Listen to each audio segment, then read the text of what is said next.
Capítulo 40. Quem semeia, colherá. Eu não sabia explicar a grande atração pela visita ao departamento feminino das câmaras de retificação. Falei a Narcisa do meu desejo, prontificando-se ela a satisfazer-me. Quando o pai nos convoca a determinado lugar, disse bondosa, é que lá nos aguarda alguma tarefa. Cada situação na vida tem finalidade definida. Não deixe de observar esse princípio em suas visitas aparentemente casuais. Desde que nossos pensamentos visem a prática do bem, não será difícil identificar as sugestões divinas. No mesmo dia, a enfermeira acompanhou-me à procura de Nemésia, prestigiosa cooperadora naquele setor de serviço. Não foi difícil encontrá-la. Filas de leitos muito alvos e bem cuidados exibiam mulheres que mais se assemelhavam a frangalhos humanos. Aqui e ali gemidos lancinantes, acolá angustiosas exclamações. Nemésia, que se caracterizava pela mesma generosidade de Narcisa, falou com bondade. O amigo deve estar agora habituado a estes cenários. No departamento masculino, a situação é quase a mesma. E fazendo um gesto significativo à companheira, acentuou. Narcisa, faça o obséquio de acompanhar nosso irmão e mostrar os serviços que julgar convenientes ao aprendizado dele. Fiquem à vontade. Minha amiga e eu comentávamos a vaidade humana sempre atida aos prazeres físicos, enumerando observações e ensinamentos, quando atingimos o pavilhão 7. Localizavam-se ali algumas dezenas de mulheres, em leitos separados um a regular distância. Estudava eu a fisionomia das enfermas quando fixei alguém que me despertou mais viva atenção. Quem seria aquela mulher amargurada de aparência original? Velhice que parecia prematura tipificava-lhe o semblante, em cujos lábios pairava um ricto, misto de ironia e resignação. Os olhos embaciados e tristes mostravam-se defeituosos. Memória inquieta, coração oprimido, em poucos instantes localizei-a no passado. Era Elisa, aquela mesma Elisa que conhecera nos tempos de rapaz. Estava modificada pelo sofrimento, mas não podia ter quaisquer dúvidas. Lembrei perfeitamente o dia em que ela, humilde, penetrara em nossa casa, levada por velha amiga de minha mãe, que aceitou as recomendações trazidas, admitindo-a para os serviços domésticos. A princípio, o ritmo comum, nada de extraordinário. Depois, a intimidade excessiva de quem abusa da faculdade de mandar e da condição de servir alguém. Elisa pareceu-me bastante leviana e, quando a sós comigo, comentava sem escrúpulo certas aventuras da sua mocidade, agravando com isso a irreflexão de nossos pensamentos. Recordei o dia em que minha genitora me chamou a conselhos justos. Aquela intimidade, dizia, não ficava bem. Era razoável que dispensássemos à serva generosidade afetuosa, mas convinha pautar nossas relações com sadio critério. Entretanto, estouvadamente levara eu muito longe a nossa camaradagem. Sob enorme angústia moral, abandonou Elisa mais tarde a nossa casa, sem coragem de me lançar em rosto qualquer acusação. E o tempo passou, reduzindo o fato em meu pensamento a episódio fortuito da existência humana.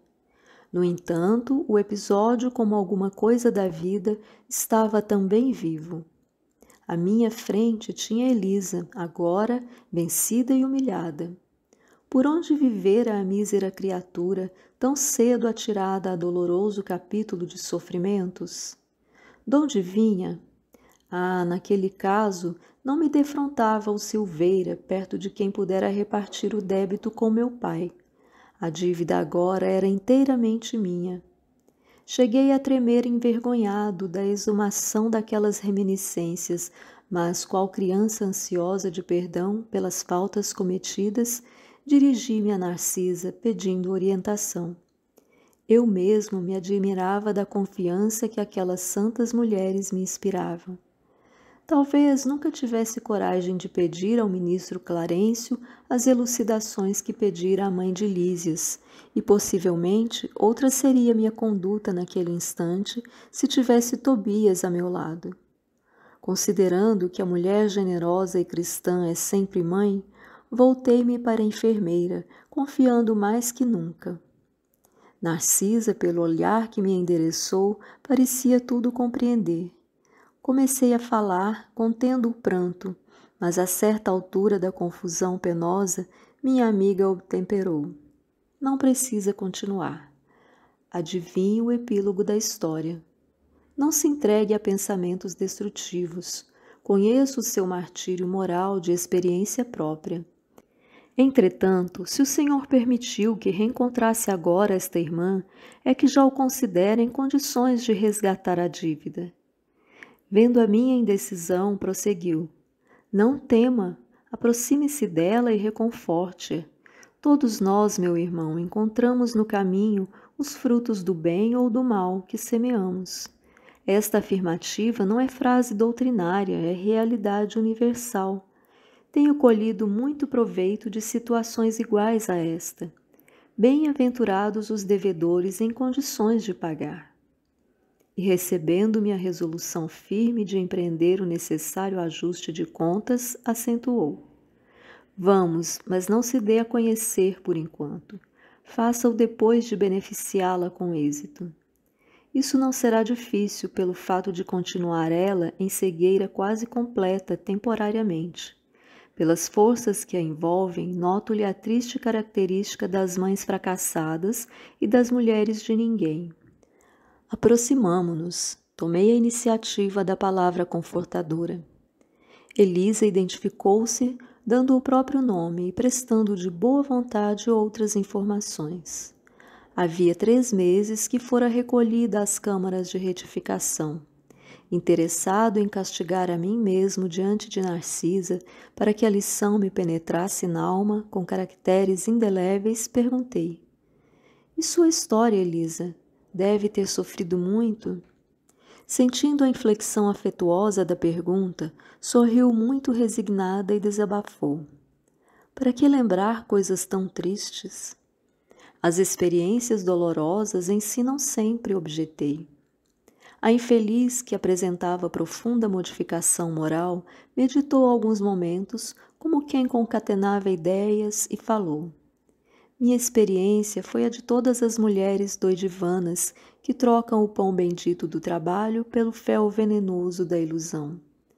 Nos tempos da mocidade distante, como filha de um lar paupérrimo, vali-me do emprego em casa de abastado comerciante, onde a vida me impôs imensa transformação.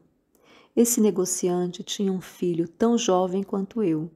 E depois da intimidade estabelecida entre nós, quando toda a reação de minha parte seria inútil, esqueci criminosamente que Deus reserva o trabalho a todos os que amem a vida sã, por mais faltosos que tenham sido, e entreguei-me a experiências dolorosas que não preciso comentar. Conheci de perto o prazer, o luxo, o conforto material, e em seguida o horror de mim mesma, a sífilis, o hospital, o abandono de todos, as tremendas desilusões que culminaram na cegueira e na morte do corpo. Errei muito tempo em terrível desespero, mas um dia tanto roguei o amparo da Virgem de Nazaré que mensageiros do bem me recolheram por amor ao seu nome, trazendo-me a esta casa de abençoada consolação. Comovidíssimo até as lágrimas, perguntei. E ele? Como se chama o homem que a fez tão infeliz?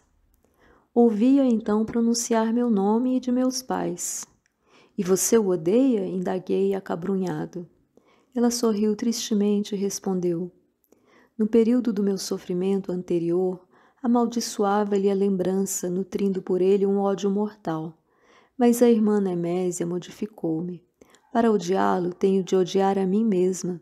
No meu caso, a culpa deve ser repartida. Não devo, pois, recriminar ninguém. Aquela humildade sensibilizou-me.